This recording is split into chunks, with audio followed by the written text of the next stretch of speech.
So here we are, video number 21.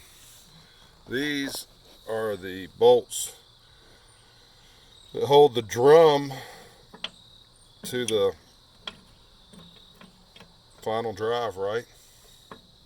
Basically, final drive axle, or yeah, your drive flange. Yep, the drum that's on the clutch slash drum bolts up to the final drive flange, and then the interior part of the clutch pack, bolts up to the pinion flange and clutch flange.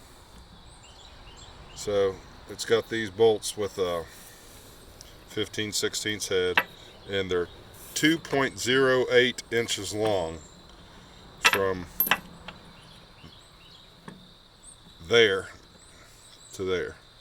Some of you notice are ground down. They're nice and shiny, and they've lost about 5/64. Yeah, about 5/64, or almost a tenth of an inch. Yeah. About 0.08 of an inch or something like that. So this is something we just noticed.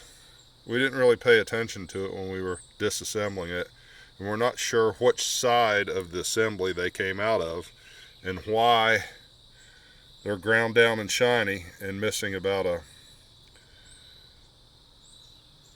not quite an eighth of an inch, probably missing about a 1/16 of an inch, or 5/64 of an inch, or 0.08 of an inch.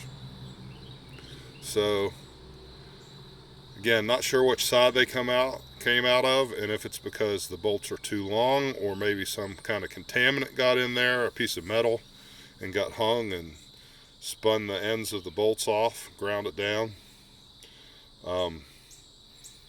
Does one side require a shorter bolt than another?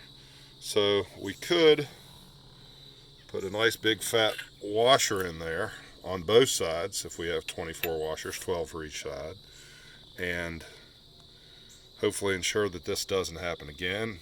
But we're trying to wait on a little information and see if the bolts are supposed to be equivalent length on each side. What length are each side's bolts supposed to be? So anyway, that's video number 21 to add to the confusion.